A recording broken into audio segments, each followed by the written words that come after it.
la Pentecôte.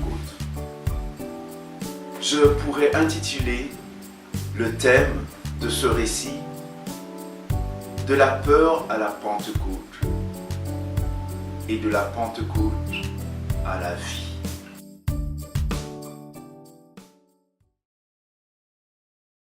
Bienvenue à nos émissions Vivement le message du dimanche.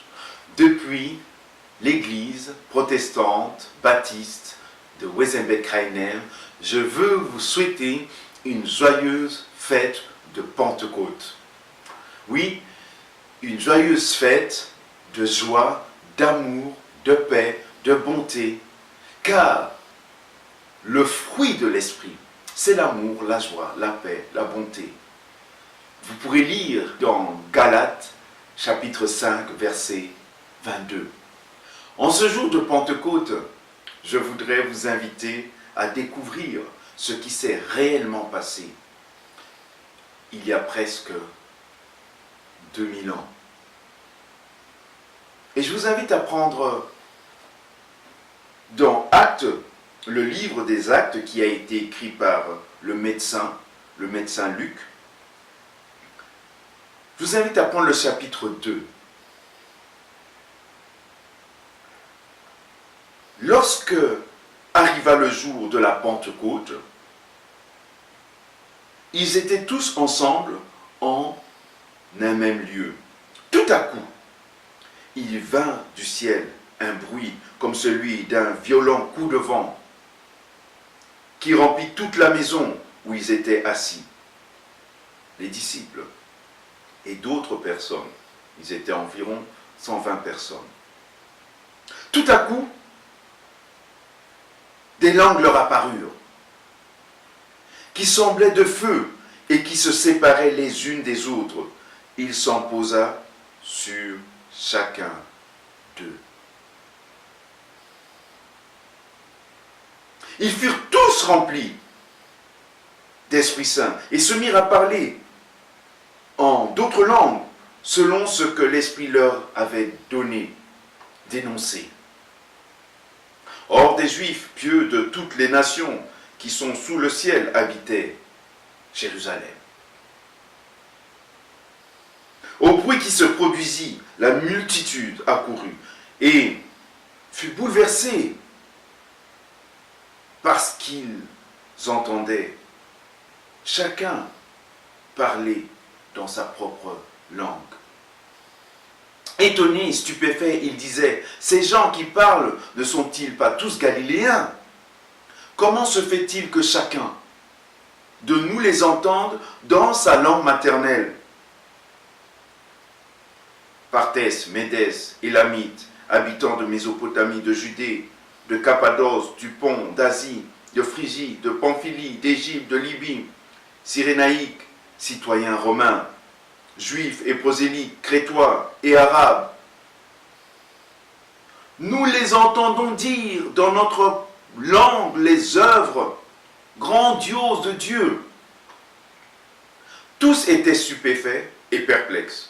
Ils se disaient les uns les autres, qu'est-ce que cela veut dire? Et peut-être que vous aussi ce matin, vous vous posez cette question. Mais qu'est-ce que cela veut dire? Qu'est-ce que la fête de la Pentecôte veut dire? Continuons à suivre ce récit. Mais d'autres se moquaient en disant, ils sont pleins de vin doux. Alors Pierre debout, avec les 11, éleva la voix et énonça ce qui suit à leur adresse. Hommes de Judée, et vous tous qui habitez Jérusalem, prêtez l'oreille à mes paroles, sachez-le. Ces gens ne sont pas ivres comme vous le supposez, car ce n'est que la 3e heure du jour. Mais ce qui a été dit par l'entremise du prophète Joël se réalise. Il a dit, dans les derniers jours, dit Dieu, je répandrai de mon esprit sur tous, vos filles et vos fils. Vos fils et vos filles parleront en prophète. Vos jeunes gens auront des visions et vos vieillards auront des rêves. Oui, sur mes esclaves, hommes et femmes, en ces jours-là, je répandrai de mon esprit ils parleront en prophète. Je donnerai des prodiges en haut, dans le ciel, et des signes en bas sur terre. Du sang, du feu, une vapeur de fumée. Le soleil se changera en ténèbres et la lune en sang, avant que vienne le jour du Seigneur. Ce jour est magnifique et grand. Alors quiconque invoquera le nom du Seigneur sera sauvé. Après avoir entendu cela, ils eurent le cœur transpercé. Ils dirent à Pierre et aux autres apôtres, « Frères, que devons-nous faire ?» Pierre leur dit, « Changez radicalement.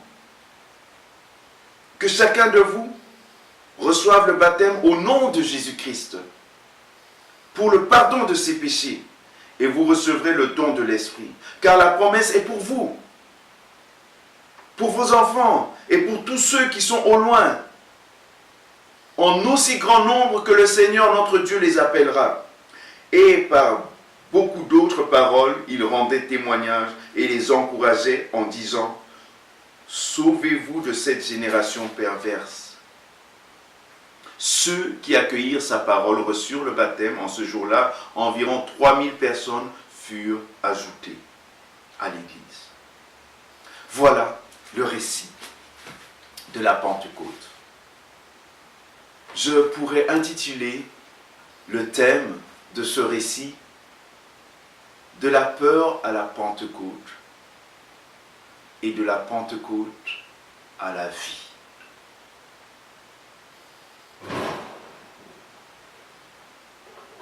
Oui, ce Pierre qui a renié Jésus, il y a quelque temps, il a même, devant une femme, affirmé qu'il ne connaissait pas Jésus, parce qu'il avait tellement peur.